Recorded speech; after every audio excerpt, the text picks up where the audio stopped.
മന്ത്രി വി ശിവൻകുട്ടി മാധ്യമങ്ങളെ കാണുകയാണ്. തത്സമയത്തിൽ ഡെപ്യൂട്ടി ഡയറക്ടർ QIP ധന്യ എന്നിവരാണ് സമിതി അംഗങ്ങൾ. സമിതി അംഗങ്ങൾ ആഭ്യന്തര അന്വേഷണം നടത്തി ഒരു മാസത്തിനും റിപ്പോർട്ട് പൊതുവിദ്യാഭ്യാസ മന്ത്രിക്ക് സമർപ്പിക്കുന്നതിന് വേണ്ടിയുള്ള നിർദ്ദേശമാണ് കൊടുത്തിട്ടുള്ളത്.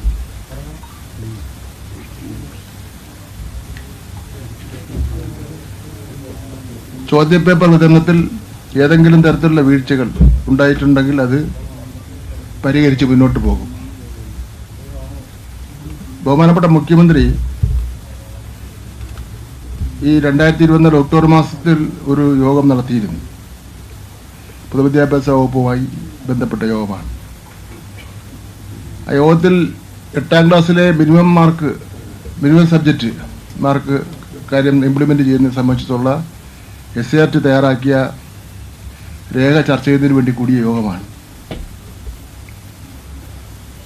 ആ യോഗത്തിൽ തന്നെ ആ രേഖയിൽ തന്നെ പരീക്ഷ നടത്തിപ്പിനെ സംബന്ധിച്ചിടത്തോളം ചില പുതിയ കാര്യങ്ങൾ രേഖപ്പെടുത്തിയിട്ടുണ്ട്. അധ്യാപക സംഘടനകളുമായിട്ട് ഒരു റൗണ്ട് ചർച്ച നടത്തി. അതിനെ സംബന്ധിച്ചിടത്തോളം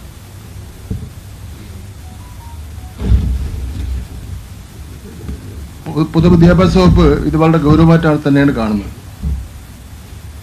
പൊതുവിദ്യാഭ്യാസ ഡയറക്ടർ DGP നേരിട്ട് എന്ന് കാണുകയുണ്ടായി. ഞാൻ ടെലിഫോണിലൂടെ സംസാരിക്കുകയുണ്ടായി.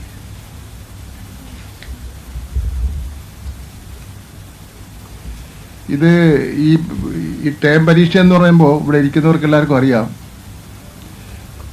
മുൻപ് ഇതിന് ചോദ്യപേപ്പർ തയ്യാറാക്കിയിരുന്ന സ്കൂളുകളിലാണ്. കുട്ടികൾക്ക് പരീക്ഷ എഴുതുന്നതിന് വേണ്ടിയുള്ള ഒരു പ്രാക്ടീസും പഠിക്കുന്നതിന് വേണ്ടിയുള്ള ഒരു പ്രചോദനവും ഒക്കെ തന്നെ കൊടുക്കുന്നതിന് വേണ്ടിയാണ് ടേം പരീക്ഷ നടത്തിക്കൊണ്ടിരുന്നത്. അത് മെല്ലെ അതിൻ്റെ ചോദ്യപേപ്പർ നിർമ്മാണം സ്കൂളിൽ നിന്ന് എടുത്തു മാറ്റി അധ്യാപക സംഘടനകളുടെ ഒരു യൂണിറ്റ്, ജില്ലാ തലത്തിലുള്ള ഒരു യൂണിറ്റ് ഉണ്ടാക്കി അധ്യാപക സംഘടനയുടെ നേതൃത്വത്തിൽ ക്വസ്റ്റ്യൻ പേപ്പർ തയ്യാറാക്കി കൊടുത്തു തുടങ്ങി. അന്ന് ഈ അധ്യാപക സംഘടനകൾ തയ്യാറാക്കിയതിനെ സംബന്ധിച്ചിടത്തോളം പൊതുവിൽ ഒരു ചില അഭിപ്രായ വ്യത്യാസങ്ങൾ വന്നതിൻ്റെ അടിസ്ഥാനത്തിലാണ് 2016 ശേഷം ചോദ്യപേപ്പർ പ്രിന്റിംഗ് കേന്ദ്രീകരിച്ച് നടത്തുന്നതിന് വേണ്ടി തീരുമാനിച്ചത്. ഇവിടെ ഇത് SSLCക്ക് പരീക്ഷ ചോദ്യപേപ്പർ തയ്യാറാക്കുന്ന ആ രീതി തന്നെയാണ് പിന്തുടർന്ന് വരുന്നത്. പിന്നെ അത് കുറച്ചുകൂടെ ഗൗരവത്തോടുകൂടിയാണ് SSLCയുടെ പരീക്ഷയുടെ രഹസ്യ സ്വഭാവം കാത്തുസൂക്ഷിക്കുന്ന കാര്യത്തിൽ കുറച്ചുകൂടെ ഗൗരവത്തോടുകൂടി നടക്കുന്നത്. ഇവിടെ എന്ന് വെച്ചാൽ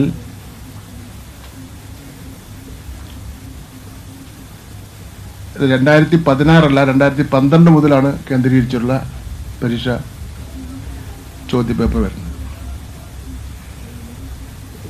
ഇവിടെ 1 മുതൽ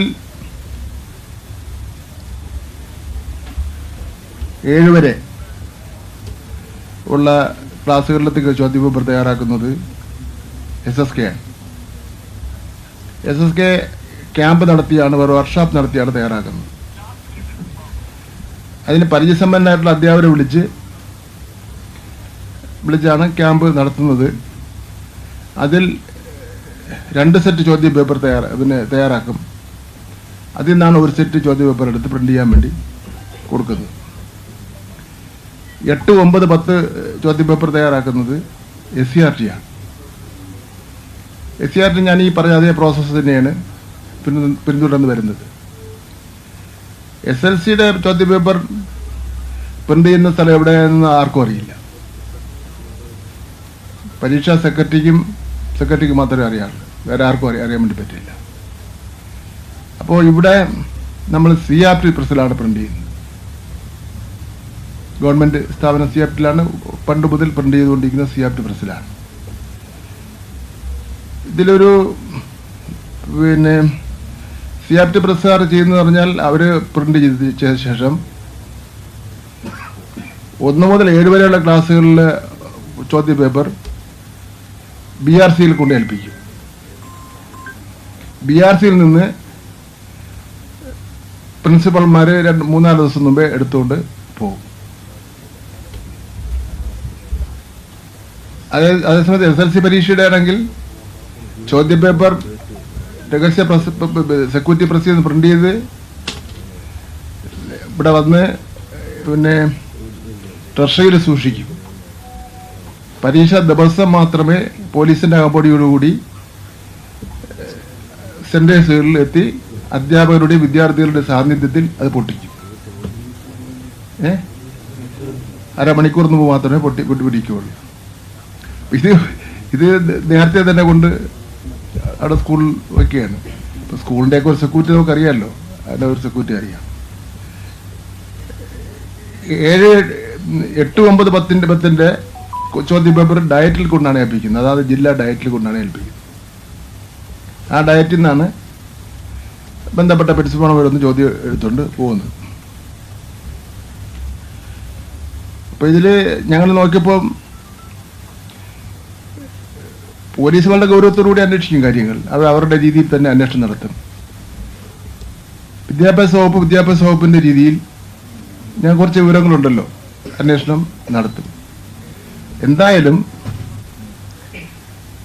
മാധ്യമങ്ങളെല്ലാം ഇത് വളരെ ഗൗരവമായിട്ട് എടുക്കുകയും അത് സമൂഹത്തിൽ ചർച്ച ചെയ്യുകയും ചെയ്ത സാഹചര്യത്തിൽ പബ്ലിക് പരീക്ഷയാണോ അല്ലെങ്കിൽ ടേം പരീക്ഷയാണോ എന്നുള്ളൊരു വ്യത്യാസം ഇല്ലാതെ തന്നെ മേലിൽ ഇത് ആവർത്തിക്കാതിരിക്കാൻ വേണ്ടിയുള്ള കാര്യങ്ങൾ ചെയ്യുകയാണ്.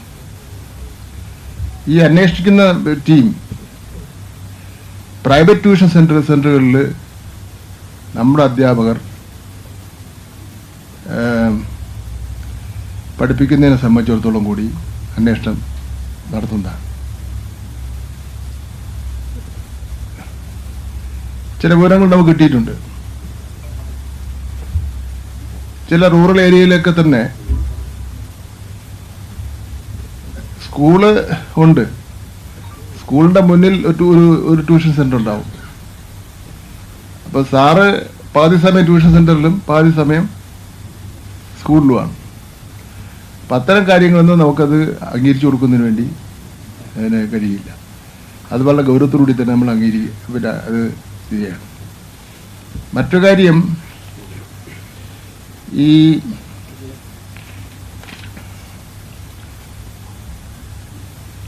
MS സൊല്യൂഷൻസ് എന്ന് പറയുന്ന കൊടുവള്ളിയിലെ യൂട്യൂബ് ചാനലിന് സകല മര്യാദയുടെ അതിരുകളും ലംഘിച്ചിരിക്കുകയാണ്. നമ്മുടെ ഒരു പൊതുവിദ്യാഭ്യാസത്തിന്റെ, സാധാരണക്കാരന്റെ, പാവപ്പെട്ട കുട്ടികളുടെ പൊതുവിദ്യാഭ്യാസത്തിന്റെ വിശ്വാസ്യതയാണ് ചോദ്യം ചെയ്തിരിക്കുന്നത്. അത് അവർക്ക് വ്യക്തിപരമായി ലഭിക്കേണ്ട ലാഭത്തിന് വേണ്ടിയാണ് ഇത് ചെയ്തിരിക്കുന്നത്.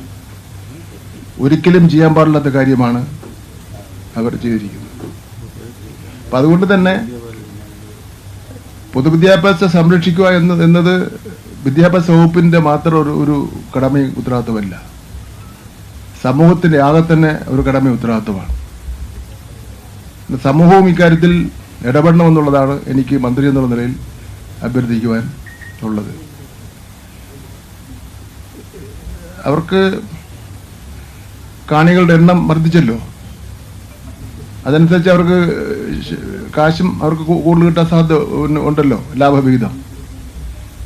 അതെല്ലാം ഈ കുട്ടികളുടെ വിദ്യാഭ്യാസത്തെ ബാധിക്കുന്നതാണ്, അതിൻ്റെ വിശ്വാസത്തെ അല്ലെങ്കിൽ അതിൻ്റെ ക്രെഡിബിലിറ്റിയെ ചോദ്യം ചെയ്തതാണെന്നുള്ള വിവരം അവർ മനസ്സിലാക്കിയിരിക്കണം.